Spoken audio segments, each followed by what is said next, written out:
So we're in the pool in El Salvador and we're gonna practice learning how to duck dive. And we got a bunch of different amigas here riding different sizes of surfboards. So we're gonna experiment with what's the biggest surfboard that you can actually duck dive, and also working on technique, how to do it. Boom.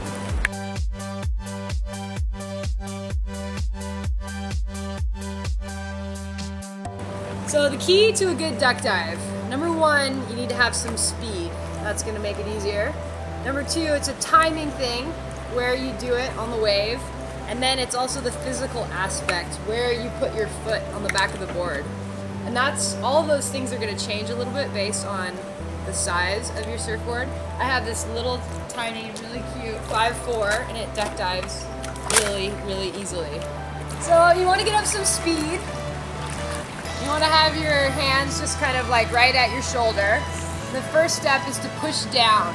And I like to keep my knee on the board to kind of hold the board, like help it push down. Like you push down with your hands and then you're keeping it underneath you with your knee. And then once you get down to the depth, then you push through with whatever reaches. Like I use these little tiny boards, so a lot of time I'm pushing with my shin right here. And then if I want to go really deep, then I'll put my foot on there. But a lot of times if I'm being lazy and it's not really that big a wave, I just push with my shin. But if I had a longer board and my foot reached the edge of the board, then I would always push with my foot. And then another thing that we've seen girls do that doesn't really work that well is they think they got to get the foot all up. So they go for their duck dive and they like spread the leg out, and then the board goes all like that.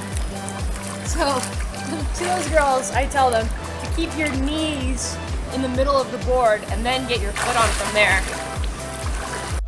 So now that you got your body right, let's talk about timing. What you want to do is get some speed up and start your duck dive soon enough that you can get underwater before the wave hits you. You want to get underneath the whitewash so that it can go over you and then you come up on the other side. If you start the duck dive too late, the wave hits you before you have a chance to get deep enough. If the wave hasn't broken yet, if it's just cresting at the top, you can wait till the last minute and just kind of duck dive underneath the lip. But if you're dealing with whitewash, you gotta start a little bit sooner so you can get all the way underneath it. The whitewash passes over you and you come up on the other side. Here are a few examples of some amigas giving it a try, and we can talk about what's going wrong. Here's an amiga that's pushing down nicely with her hands, but she's not following through with her leg. So the board doesn't scoop through the wave very nicely. If you have a really good push down, but there's no follow through, then the board just goes out that way. This is what you want the board to do underwater. Scoop down and then come back up on the other side of the wave. This amiga is pushing down really nicely. She's scooping through with her leg, but her upper body's not getting down to the depth where the board is. So even though the board is deep, her body's not getting underneath the whitewash. Another thing that will help your duck dive be more awesome is keeping your eyes open. Probably not recommended if the water's super gross or if it's a little tiny whitewash on the inside with tons of sand. But if you're outside and there's a big wave coming, keeping your eyes open will help you because the whitewash is not uniform. It's not like a complete wall of darkness. There's like patches of more turbulent water and then there's patches of more airy water. And you can actually move yourself into the lighter patches and avoid some of the force? Yeah, you can avoid some of the force of the wave if you look for it. And if, worst case scenario, the big force is gonna hit you, at least you see it coming, you can kind of brace for it. I don't wear contacts, but Jackie does, and Jackie says that she still opens her eyes underwater and very rarely loses a contact. So a lot of girls come down on retreats and they say, I really want to learn how to duck dive, but then they bring these like really big boards.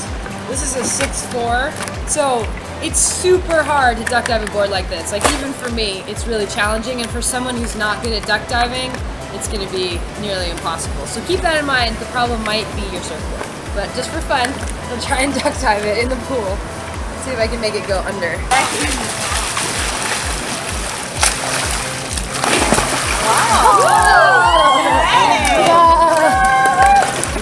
So what makes it more difficult? Is it that the width? It's just more buoyant. The length or the width? It's the volume of the board. Like a little tiny board that barely floats, you can duck dive super easy. But a big floaty board just by definition doesn't go underwater very well. So one thing you can do if you do have a big board and you really want to try to duck dive it, to get it underneath you can scoop. Yeah.